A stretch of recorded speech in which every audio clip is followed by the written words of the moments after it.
for New Westminster Burnaby. I apologize, Mr. Speaker. I misspoke. I said 14. It's actually only 9 sitting days, including today, before the deadline. Thank you, Honourable Member, for the clarification. Questions and comments to the Honourable Member for Sandwich Gulf Islands. Thank you, Mr. Speaker, and the Honourable Minister for Justice, and sharing these comments, I know, with other members of the Cabinet, particularly the Minister of Health. This is perhaps the most difficult issue that any of us will ever deal with as members of Parliament. I have been, strangely enough, I'll just add that had she been alive when I was her Member of Parliament, Sue Rodriguez, who went all the way to the Supreme Court of Canada for the right to die with dignity, would have been my constituent. She lived in North Saanich.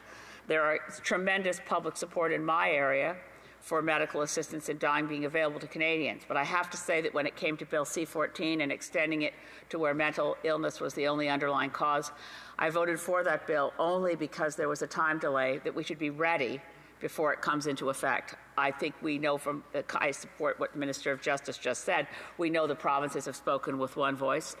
I'm very concerned that access to treatments for mental health are still not available and might push people towards seeking MAID because they can't get access to something like psilocybin that could actually deal with their underlying causes.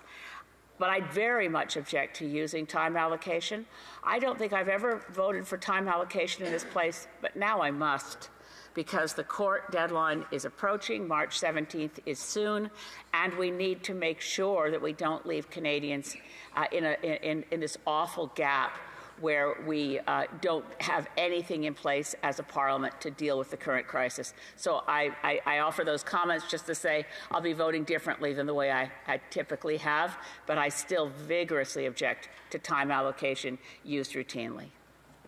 Honourable Minister of Justice. Well, I thank the member from Sandwich Gulf Islands for her contributions today and every day in this chamber, and I think she outlines exactly the balance that we're trying to craft and have tried to craft ever since 2016 in the response to the Carter decision. And that is basically two different ideas, Mr. Speaker. The idea of promoting the dignity and the autonomy of an individual in this country, and secondarily ensuring that we are protecting vulnerable people with adequate safeguards so that they are not victimized. In this context, the safeguards and the protection is critical in the context of those who are mentally ill. That has been our guiding theme here. In addition to the provinces and territories that have spoken up about the lack of system readiness, we've also heard from the Canadian Mental Health Association and the Centre for Addiction and Mental Health that they are also not ready, and we concur with the provinces and territories' assessment. And lastly, with respect to the last point that was raised by the member from Sandwich Gulf Islands, she talked about mental health supports.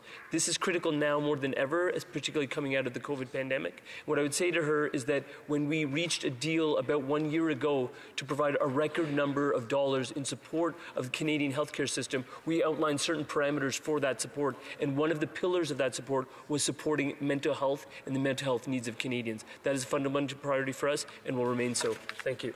Questions et commentaires, questions and comments. L'honorable député. The Honourable Member for Rivière-du-Nord. Mr. Speaker, I think the